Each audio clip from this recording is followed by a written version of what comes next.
Grandma. I call my grandmother I Gia. call her Suki. Grandma. Yeah, grandma. Grandma.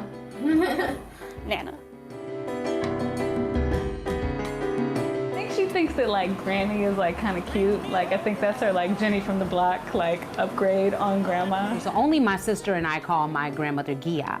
It was like a Suki now, you know, so she's Suki to everybody. Good night, sweetheart. Well, it's time to go. Good night, sweetheart. I haven't really heard her talk much about her life and her experience. She instilled like mannerisms and being very poised and always putting your best foot forward. Because my grandmother is really sure about who she is.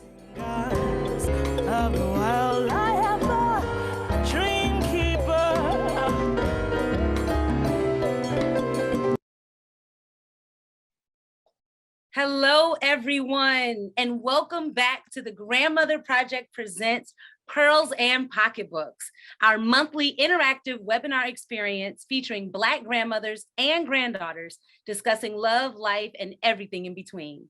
I'm Melanie Brazil, and I am the creator of the Grandmother Project, an original 9-episode docuseries which you just watched the trailer for, now available on YouTube. Simply go to youtube.com/The Grandmother Project and click subscribe. The link is in the chat.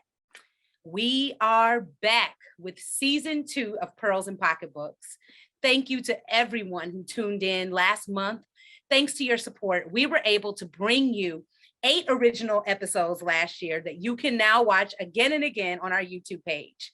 Last month, we chatted with Dr. M. Billy Sankofa Waters about her journey into self-discovery, letting her ancestors breathe, and the surprises and lessons that emerge when you go back and fetch what is at risk of being left behind. If you missed that episode, simply go to www.youtube.com/The Grandmother Project.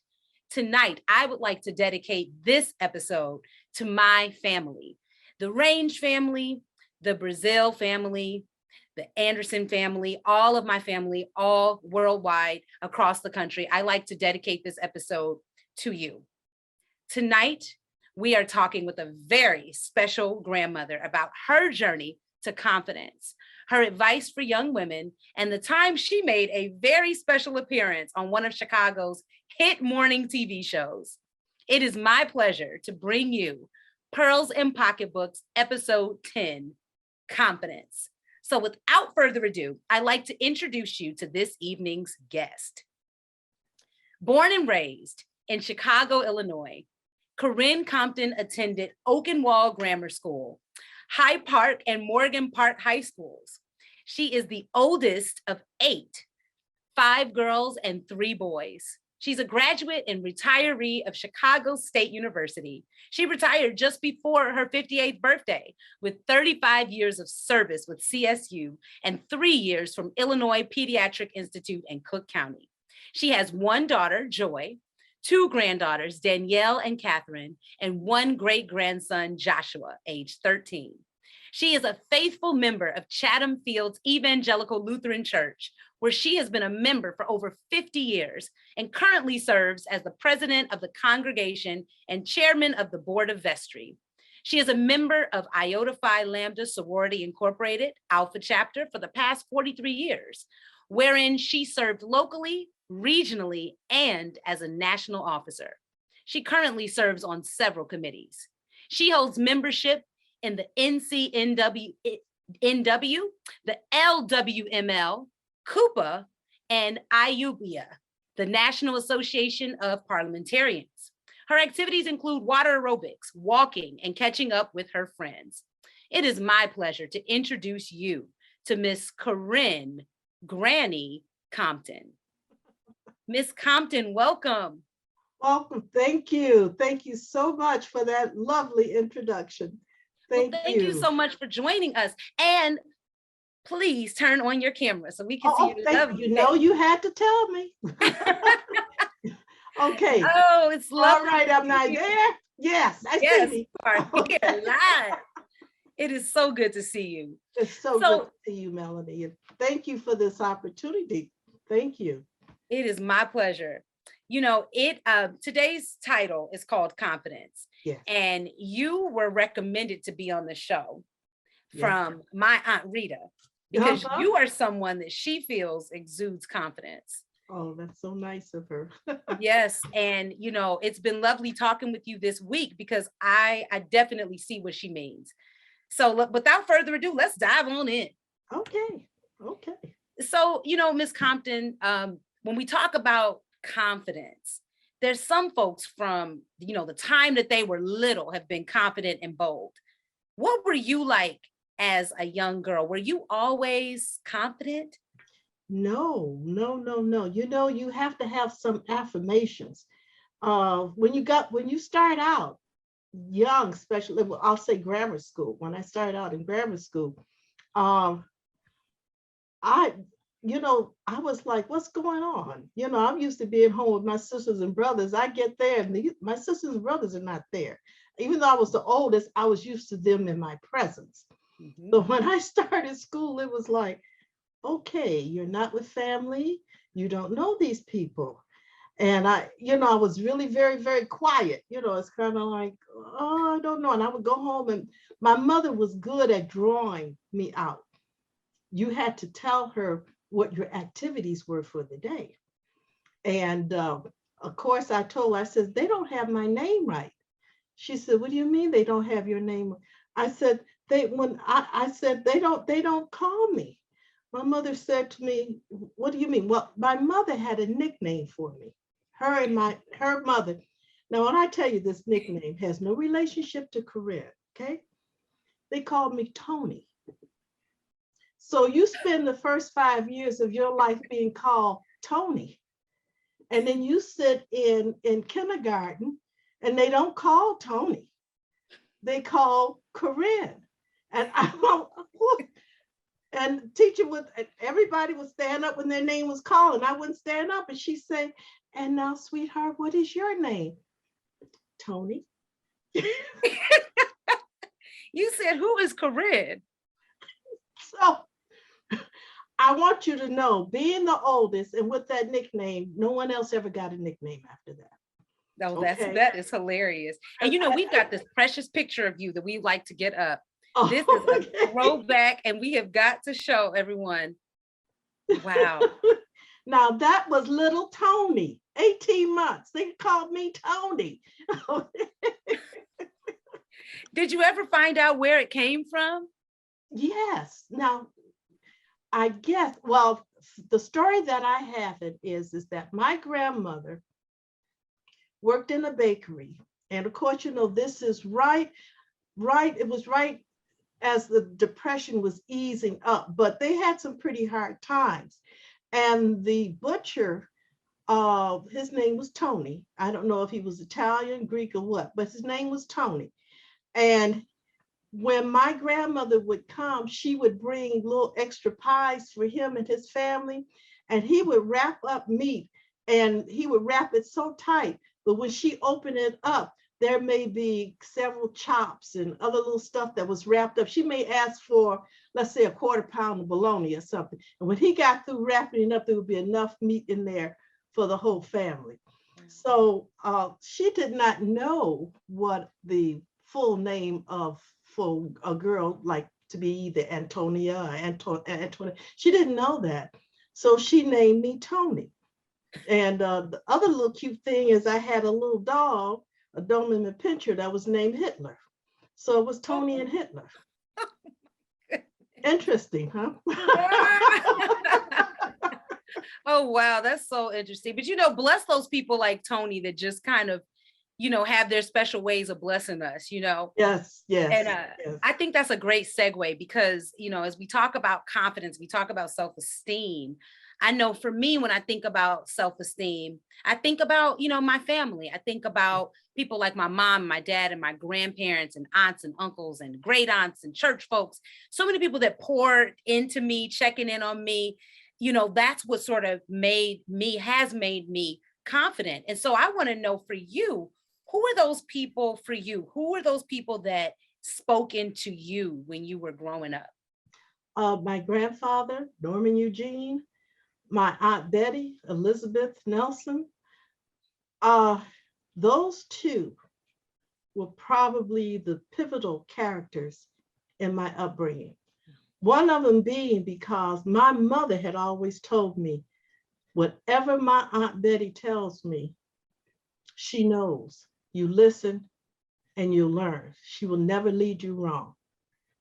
I said, okay. And my Aunt Betty always said, if you ever disrespect your mother, it will be the end of you. Wow. And I said, well, none of these things are ever going to happen, okay? So they were a team. They said, They listen, really, we back each were. other up. And it was a little bit in the background, but the little things like learning to write a thank you note. Now, during that time, it was kind of maybe a big deal, but it was important that even if my Aunt Betty sent me something, my mother would say, I want you to sit down and I wanted you to write Aunt Betty a thank you note. And I could say, Aunt Betty, whatever, and she'd fold it up. And then when I got older, she showed me how to mail it and address it.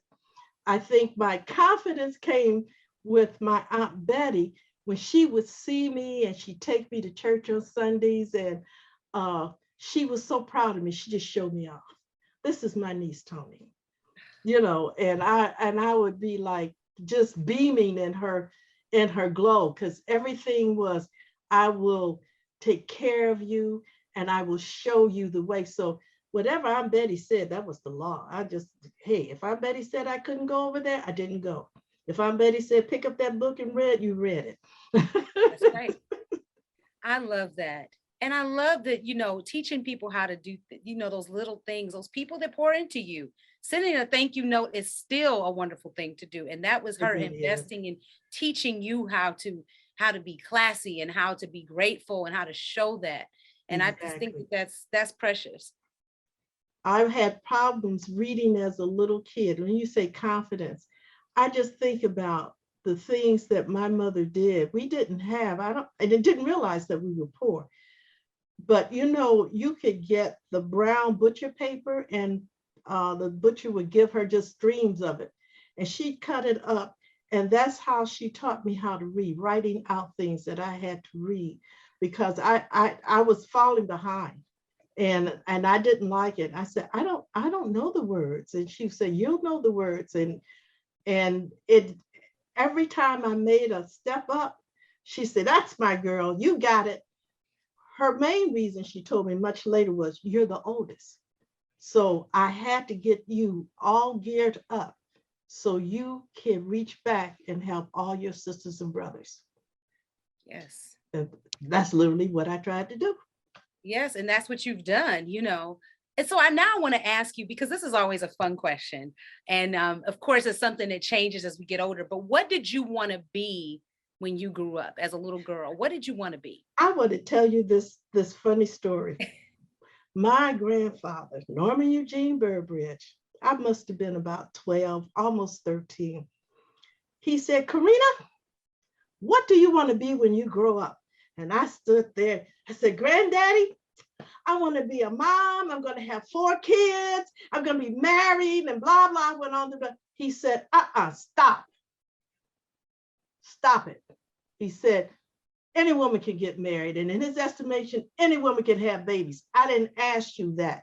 I asked you, what do you in your heart of hearts want to be?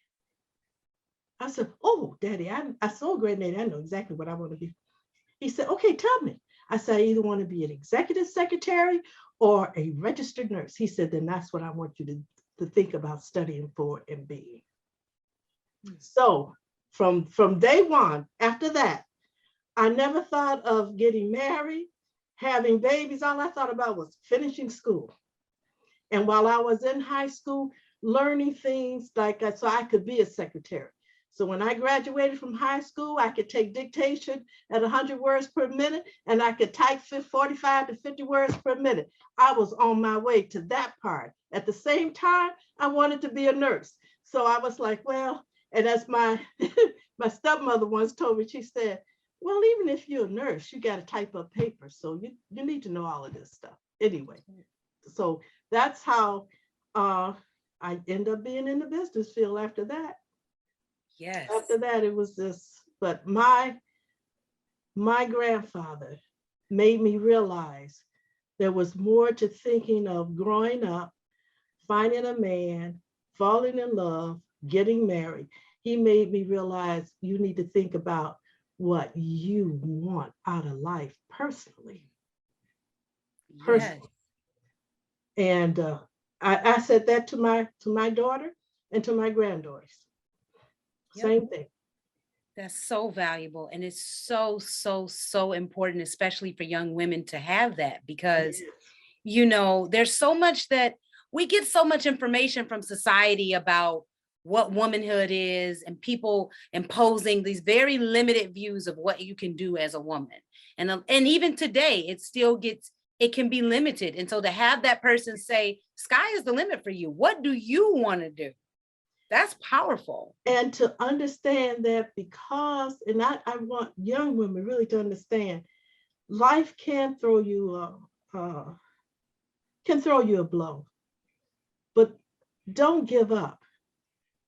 You know, I think about the young woman that I met. She had 3 children. She was on welfare. She wanted to be a doctor, and she ended up doing just that. Yes, she ended up doing just that. No, it was not easy.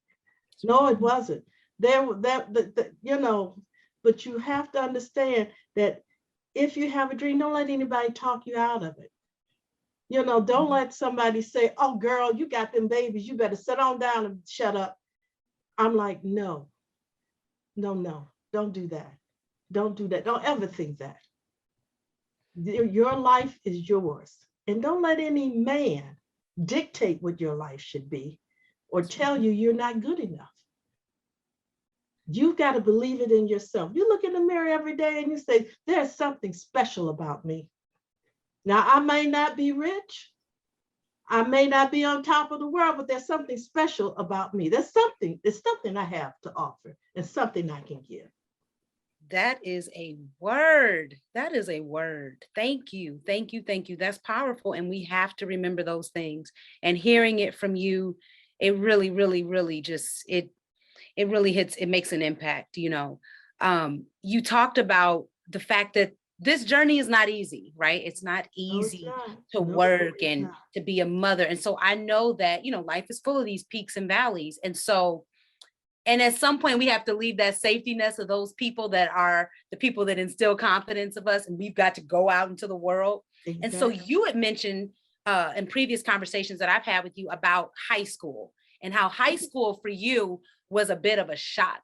Can you talk about sort of that moment when your world shifted in terms of being in that safety nest? You know that you are Black. What did they call us? Coloreds then. You knew that you were a Negro, okay? I went to a mixed grammar school where there was white, Japanese, Chinese, and Black, okay? Never had any problems in that grammar school. It was over on, it was Oakenwald Grammar School, which they have now torn down. It was over there on Lake Park Avenue. Never had any problem. Went to Hyde Park High School my first year. I was at Hyde Park High School and no problem. It was like you were part of programs and things, and you did things. And I had teachers that were just fantastic. Then my mother made a decision that I should live with my father, okay? Because she felt I was a teenager, I would be dating, and there needed to be a man that was shepherding the household. And actually, that was a good decision. It really was. It allowed me to, I knew my father and had and loved him. And it gave me an opportunity to live with him. And it gave me an opportunity to, it was like going, but I had to change high school. So let's get back to the high school. I had to change high school. So I had to go to Morgan Park. At that time, Morgan Park High School had about 6 Blacks in every class. Wow. When I started at Morgan Park High School, Blacks ate in one cafeteria and whites ate in another. Wow. That was the first time that I had ever been actually struck in the face with racism. And it was going on, as they say there. I had a episode in the swimming class, and needless to say, quiet Corrine became unglued. I invited them out to the yard to kick their A's. It got so bad they had to take me to the nursing station to calm me down. I was ready to fight. I was like tearing off my, hey, I was ready to go at it, okay? So my father came up and they were saying, well, maybe your daughter needs to transfer to another school or something like that. And my father said, is she failing? It's no, but she's obviously not comfortable here. And he said, well, I don't care how long it takes. She's going to graduate from Morgan Park High School and she'll be back tomorrow. Simple as that. That was it. And like he told me, he said, yes, they're racist. He said, but unless they cover the blackboard and plug up your ears so you cannot hear the lessons, there's no reason why you can't finish at this high school and graduate. He said, now they'll probably never give you the grades you earned, but they can't fail you unless you just decide I'm going to fail. I said, well, no, I'm not going to fail. I'm not. And I kept pushing through. Now, by the time I graduated from Morgan Park, I was okay with them somewhat. And by that time, they had changed their doctrine and they had it where freshmen and sophomore ate in one lunchroom and junior and seniors ate in the other. Wow. All the while that they were there with their cheerleaders, and that we had one Black girl that was a cheerleader, and she was so fair, I don't know if we can consider her Black, okay? I see. That it was absolutely quite racist. We could not go up to Western Avenue. I could walk from Morgan Park. I could walk from where we live. I had to pass my high school to get to the library. Once you pass Waller Library, it was a whole new day. And they were very racist, extremely racist. Wow. It was something. It was something. So that was not, a pleasant thing for me. When I had a lot of resentment for Morgan Park. So when they had all their reunions, I never attended. Even the last one, which I kind of regret, the 50th reunion they had, because some of the classmates are no longer with us. And I'm sorry I didn't go because there were some African Americans that were there. But I had no, how can I say, I had no love for Morgan Park High School. Wow. Okay. You endured a lot. And it's something you said shy Corrine became outspoken. And sometimes we are pushed there. We have those moments where there are other elements of our personality that have to come out. And at that point, you had to assert yourself. And I think what stands out to me is that you endured and the fact that you were able to get through what I know had to be a very difficult situation. It was, but I will say I had some nice friends from Morgan Park. I really did. The one good thing were the friends that I met and kept in contact. One of them just passed a couple of years ago. And I got that information late. I kind of was like, oh, wow. But I think most of my friends probably had the same feeling, because as I recall, none of them went to the high school reunions. Wow. Now, if they did, they didn't let me know. Okay. Yeah. But from what I have heard from them individually, no. We've got some pictures of you, some really precious throwbacks. And one of them So we'll get those up. It's 2 pictures of you from school. And there you are. So we've got the one on the left. Now, how old do you think you were in that picture on the left? I think about maybe 16, 15, 16. Yeah. Wow. Yeah. So that would have been around. That was from Morgan Park. That was from probably Morgan the Park. only thing they did was take a good picture of me that year. They definitely accomplished that because that is a classic.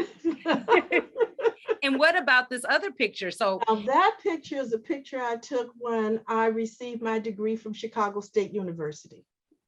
That was in the now on that one, I am in my early 30s because I finished, I started in my late 20s and I finished in my early 30s there. Yeah. And now we've got another picture because you talked about when you talked about Morgan Park and enduring, and that there were some lessons that you got from that, because from that experience, you then gained this knowledge of how to go through the world and how to deal with that. I will say this truly, because now, you know, we can have bitter experiences. And I want really young people to understand this. You can have some bitter experiences. You think they're going to crush you, but you will find out that they put some kind of level of steel in you, some kind of level of resolve, not necessarily bitterness, but even in a bad situation, in a school that I was not happy with, I got a Class A education.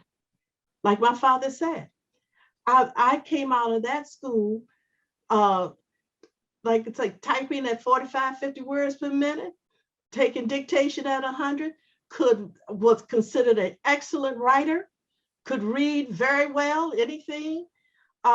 So wherein I didn't like the atmosphere, I learned a lot. So I like young people to realize, because they'll get in situations and say, I don't like it here, so I didn't participate. I didn't want to be bothered. Yeah. Oh no, don't do that. Don't do that. Because right. Even something that you think has no relevance at all to your being will teach you something that you're going to use later in life, and it's going to impact on what you do, how you proceed. You know, it gave me a level of confidence where I was not afraid to be in a room with all Caucasians. Never. You know, I remember all the meetings I went to, and I had to say when I came home, wait a minute, I was the only Black at that meeting. I traveled all the way back to Chicago, and I said, and you didn't even notice it while you're there. You just did what you had to do and kept going. Right. There are some people go, yeah, well, they're white, so they're not listening to me. My whole thing was, if I'm in charge, this is the thing I got to do, I'm presenting it, you know, and it came from that, what I thought was a negative background, but it was that background that made me persevere. I studied, I got through, I graduated, I got my diploma. Yeah, I probably did this to them on the way out the door, but everything that they had incorporated in my brain, I did not forget. Okay? That's right. You got what you came there to get. Exactly. And you need to know, you know, that you'll never be in a room that you don't belong in. We have to learn how to take up space. And I've got another lovely picture of you that you said it's in your early 20s now. So now we've graduated from Morgan Park, and now you've got your job. Oh, looking sharp. Professional woman. Tell us about this experience. And if you notice, I have a little thing of pearls around, and I wore earrings and had my little stockings on. And that was my first, what I call dress-up job. It really was. It really was. It was my first job. And I don't know, it just made me feel very, it really was my second job, but it was my first job where I was a secretary. My first job, I was a typist, but this job, I was actually a secretary, which I wanted to be. That's right. Oh, I love it. I love it. And you look sharp. That's you you're in that first row, Right. right? Second from the the left. second from the left. Yes. Yes. Looking That's me. sharp. You can see how Oh, happy I was. I was actually doing what I wanted to do. that's right. And that's empowering too. I think for those listening is like when you actually, that's what helps to instill confidence. Sometimes we think it's Yes, it does. things and it's the way we look and the way we dress, but it's a lot of times it's actually knowing that you can accomplish your goal. And Yes. it's when you reach that moment where you say, wow, I actually did what I set out to do. Yes. That is so empowering. I was doing the shorthand, the typing, the whole, had my own personal boss. Yes, it was great. So now this, like, we spent a lot of time, talking about, your formative years, but you're still going, you're still out here accomplishing things. Can you talk about how you're keeping things fresh now at this age and about your hobbies and your organizations that you're a part of? Oh, surely. I keep myself active, of course, with my church. I'm serving as the church president and have been for the past 12 years. And with my sorority, I have served on so many committees. I think I'm on 2 now. I kind of downsized myself just to 2 committees, but I keep very active on going to, attending our meetings, having an absolute input. My sorority thinks of me as now the senior member of Alpha chapter. So a lot of times I am approached with what I feel or what I see, the direction the chapter is going in, or the organization, or just an event. Okay. And so I'm really glad for my input. I'm very, very close to my chapter sisters, and I would say to quite a few of the other members too. And I keep in contact with them on a very regular basis. Okay. Yes. Yes. I do that, and then I have my water aerobics, which I love. Oh, me too. oh, great. I love a good water aerobics class. Yes, I love it. I love it. And I think I'm going to register for senior exercise again. I'm going to try it a second time. The first time I tried it, I tore a meniscus in my right knee. That was last March. And so I'm going to try it back again and hope I don't tear anything else. That's right. We don't need any tears. So, you mentioned you're active with your church. What role has faith played? So, we've talked about these people, but what role does faith play in your sense of self? Is very important. When I started out as a young adult, and then I have to be very honest, when I started out, even though my grandparents were starch churchgoers and stuff, I would sit up and couldn't wait to get out. Okay. Well, no, I just have to be honest with you about that. That's, but when I made a decision to leave my husband and take my daughter, and that was during the time you didn't let people know you were going to make that decision. No one on my job knew I did that. Everyone thought I was still married, because that was the kind of thing. Once you said that you were a single mom, they put you and thought of you as something different in terms of the workforce. You won't be here because nobody will be there to take care of your baby. Little did they know that even when you were married, you would be the one having to relegate that. Your husband didn't stay home and take care of the baby. But it was stupid. That's just how things work. Okay. So I did not, that wasn't anything I advertised or said, but I knew that was a decision I was going to have to make. It was hard even to get an apartment. I want to tell you some of the things that used to go on. I went to this real estate company, and they said to me, well, we wouldn't mind renting you the apartment, but your husband, even though you are separated or getting a divorce, your husband will have to sign the lease. And how I got I'm not, you see, I'm just telling you. Yes, Yes. Oh, the next real estate company I went to that said that same thing, I had a mind and I spoke up and I said, oh, so if I don't pay my rent, you are going to contact my husband who signed the lease to get him to pay the rent, right? He said, well, yes, that's what we do. I said, well, let me tell you something. I said, the child stays with me. I don't want to be set outdoors. I have the full-time job. He does not.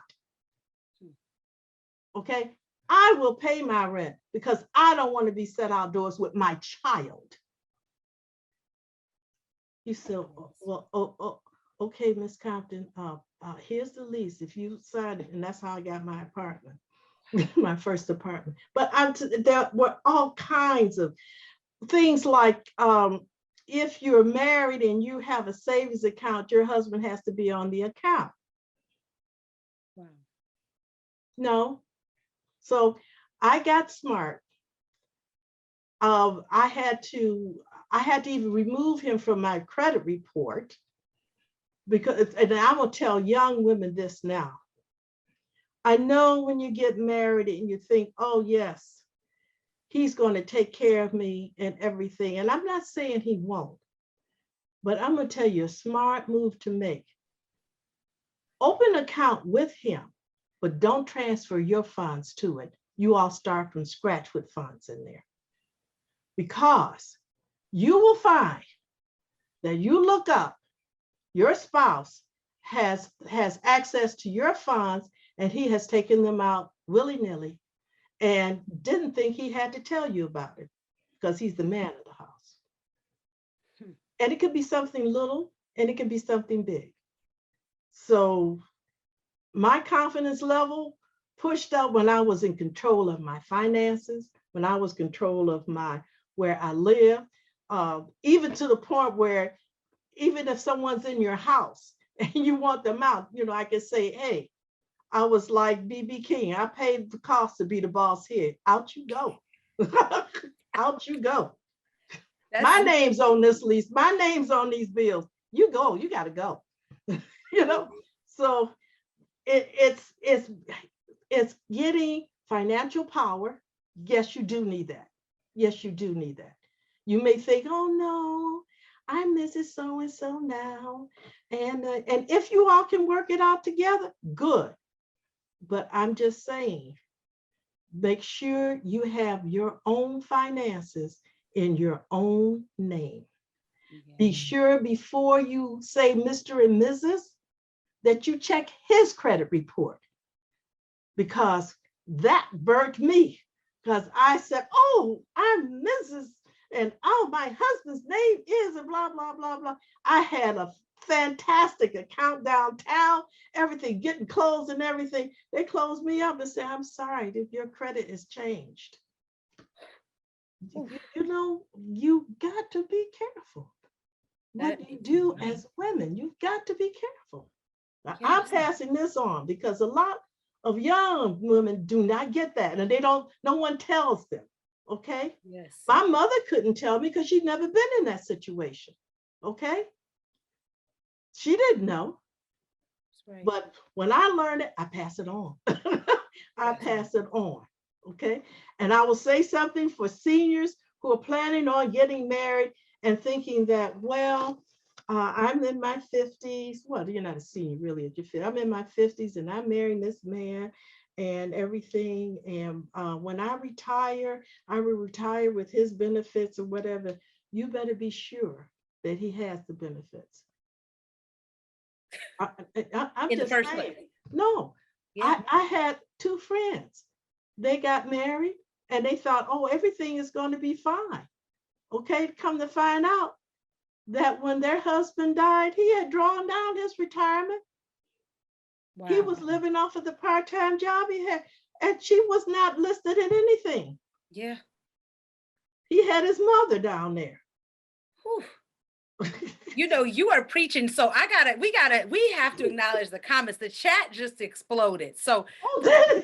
We've got comments. People are saying, beautiful, love her attitude and fortitude, set it straight. This right here The patriarchy is something else. Yeah. Someone said, always, one of our big fans, Gina Lawrence, always be able to stand on your own feet. That's right. My mother, good old school advice for young women, preach. And finally, all these gems and pearls of wisdom. You are dropping so much knowledge right now. And this is what the Grandmother Project is all about in Pearls and Pocketbooks. It's about us having this right here. Us learning from the older generation, these pearls of wisdom that you need a mother, you need a grandmother, you need women in your community to pass that down. Now, we have a great segue, and you brought it up. So you talked about people dating and as seniors. So now we're going to have some fun, because for all of you out there, and I'm sure now you're not surprised. So Miss Compton, you are just so charismatic. And so for all of you out there, Miss Compton was featured on Windy City Live. They did a segment on seniors and dating, and we have a clip right here. We'll roll the clip first, and then we'll have you kind of tell us about, give us more context. So without further ado, we're going to get this clip up. This is really something. I am not cooking for you. I don't care how good looking you are. I don't care whether you can stand with a cane. I don't care how much money you have. I don't care how well you're built. I may pop you some popcorn. I will give you a glass of wine, okay? And I promise I won't use paper cups. You will actually get a crystal glass with wine, okay? Stem and all. But you may not get dinner.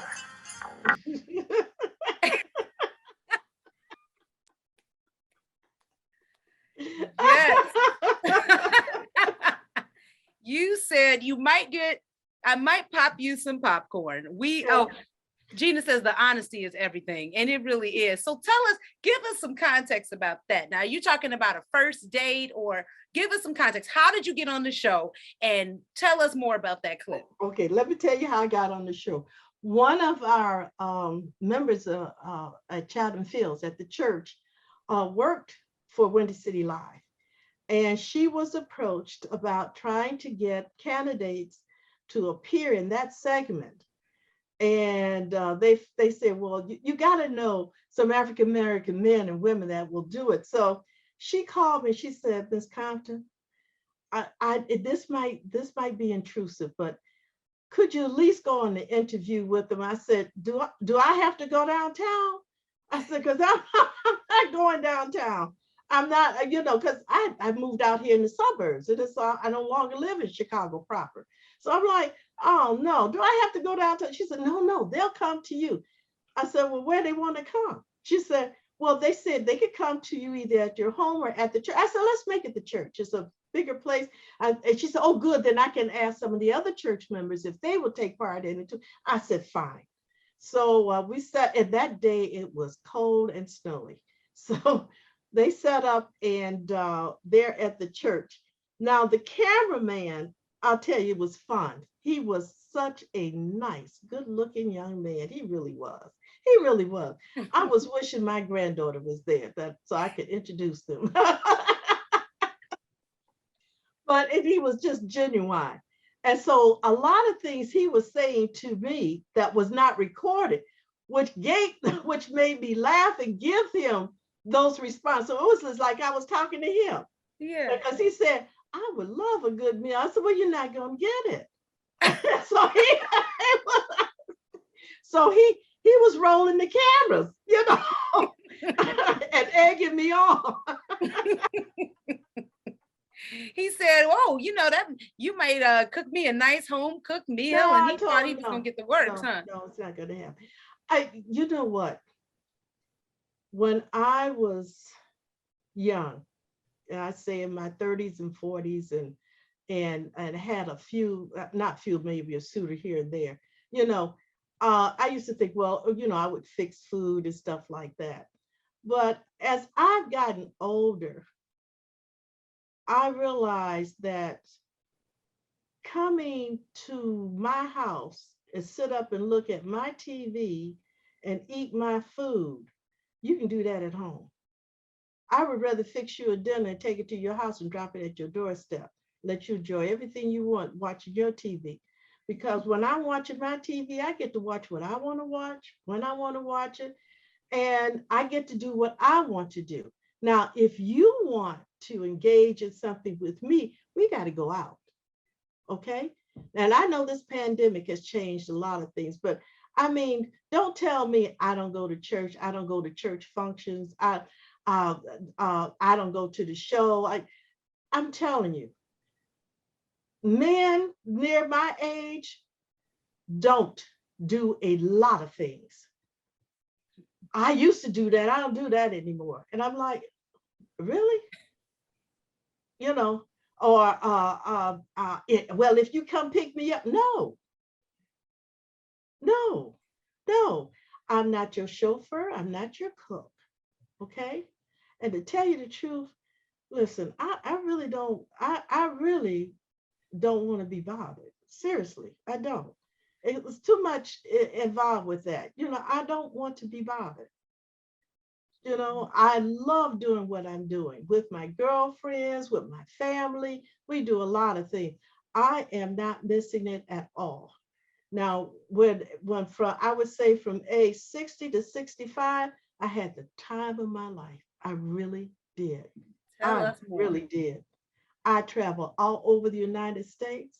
I had a gentleman friend that, listen, he knew how to travel. He knew how to tip. He knew how to order. All I had to do is sit back. He said, well, do you want to do, we'll do this. And he take care of everything. None of that. You get the tickets for this? Did you make the reservations for that? No, he did all of that. All I had to do was show up. Yes.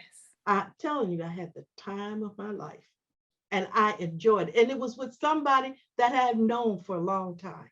Okay. So I do not need to date anybody, really. No. You know, and I know that sometimes it's nice to talk to somebody and maybe have a relationship, I suppose, you know, but no, Yeah. I don't think I'm lacking anything right now, you know. I'm in the sunset years, and all I'm trying to do is be a better grandma, be a better mother, be a better friend, uh, uh, be conscientious of the people that I have around me now and care for them. Sometimes you can get caught up in these relationships and you can lose sight of the people that are so close to you. Yes. I don't want to do that. Time is too precious now.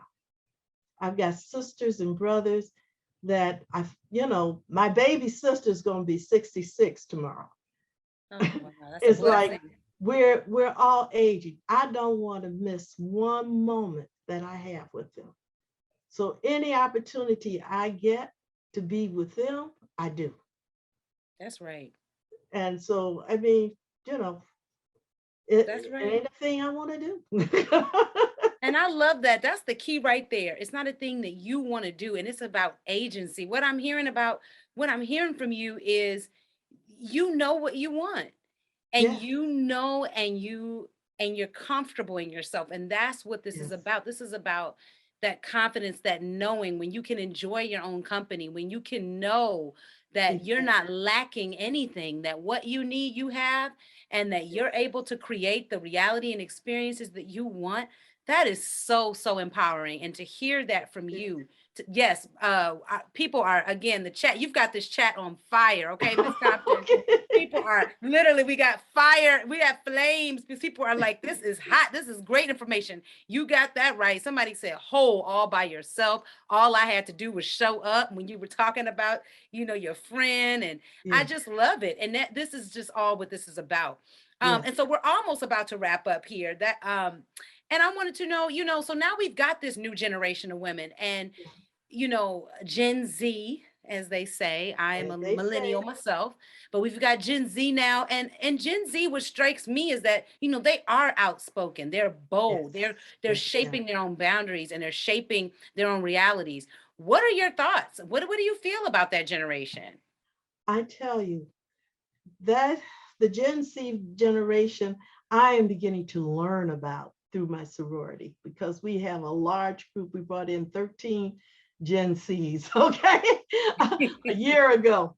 But what I like about these ladies, what I really like about them is that they are willing to share and show you all the new stuff.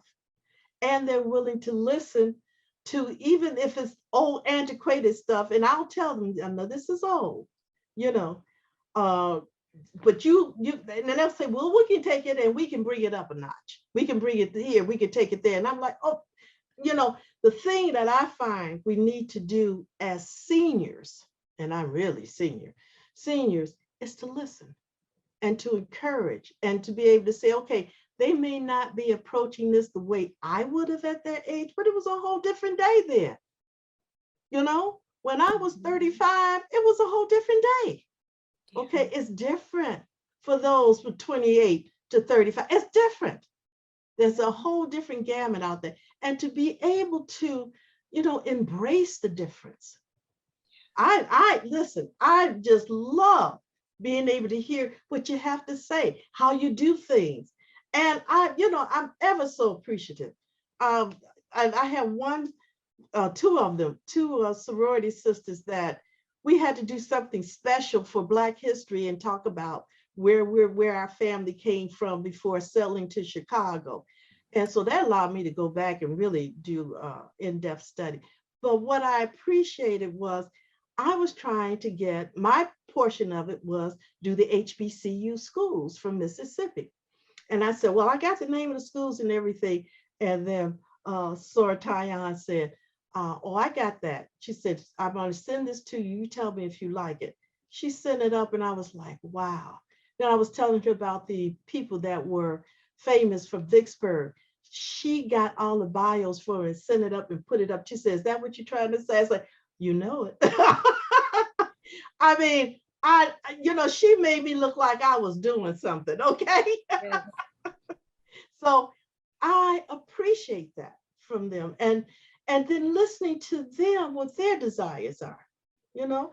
My granddaughter just made 35. So I got to start with, sometimes she has to say to me, Granny, wait a minute, listen, don't talk, just listen. Let me finish it before you give your comment. So I'm learning from her to just be patient. She's going to get to the point and you will see she's worked it out and you're going to like what you see. Don't jump in and say, well, you should have did. No. So I'm learning not to be opinionated because that is the key. We seniors, we tend to be opinionated. You know, it's like, well, you know, we didn't do it in that day. No, you didn't. But please let the new people do it the way they know how. That's right. You know, it's going to be different, but it's going to be right. You know, that's how I look at it. Yes. And I want to show, while you mentioned your granddaughter, I want to show, we've got a picture here. I think it's our last slide. And it's with your family here, so we can see there. Yes. Yeah. My granddaughter on the left, that's Danielle. She's now 35. The little girl in the center, she looks like a little, how old does she look to you?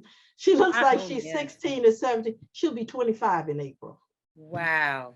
That's my daughter next to her. And of course, sitting with me is my great grandson, Joshua. Oh, wow. What a He is the only man in the family, and I call him Little Man. That's my nickname for him, Little Man. Of course, he's as tall as me now. I just call him Man, okay? Yeah. You don't have to drop the little. Yeah, I had to do that. Yeah, that's beautiful. And you said something about listening, and I think that, again, that's what these conversations are about. This Pearls and Pocketbooks is about an intergenerational exchange, because just as you said, the older generation needs to listen to the younger generation, we still have so much that we need to learn from your generation, from you. Mm-hmm. And we need each other. And I think that when we communicate with each other, that's when we're unstoppable. Because together, you just can't beat it. This has been amazing. I just have one more question for you. Okay. And, you said, you have your daughter and you have your two granddaughters. If you could give them, out of all of this that we've been talking about with confidence, if you could leave them with the most important thing, one piece of advice that if they don't remember anything else about being confident and sure of themselves, what would it be? I know that's a difficult one, but what would it be? Well, I think what I really want them to know is that don't ever think that you failed because you didn't finish something or accomplish something. I hate when my granddaughters think that I think they're a failure, and I can see it in their eyes. I didn't want to tell you this because I knew. I hate that, and I want them to know you're going to stumble. It happens. Boy, if we knew everything that the moment we got here to do something, we wouldn't have to have these conversations. You know, you're going to stumble. I stumbled. And I think it's hard for my granddaughters to see that, because I guess when they finally knew me, I had accomplished something. So they're like, well, you always did this and you always did that. And I'm thinking, wow, you know, so I've had these conversations just lately with them about the things I didn't do, the mistakes I made. And I think it shocked them a little bit, but I told them, I said, you thought I was perfect? You thought I had it all together? No, I didn't. And when I was your age, I didn't know nothing. No, I didn't have it all together. So I just want to encourage them not to give up. And in some cases, don't take it so seriously. You know, life is for living with laughter. If you can't laugh at yourself, then there's something wrong. And I mean, I have done things where I giggle so hard at myself. I'm like, don't nobody have to laugh at me because I have tore it up already. You messed this up. This was real stupid. You know that, don't you? That's how I talk to myself.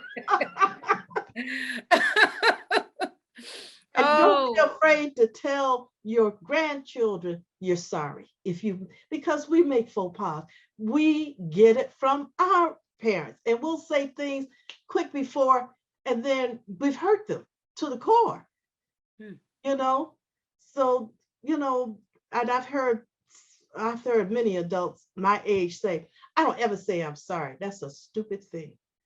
I do not. Even my grandson, if I realize I've stepped too far, if I've hurt him in some kind of way, I'll go up to him and tell him, Joshua, I'm so sorry.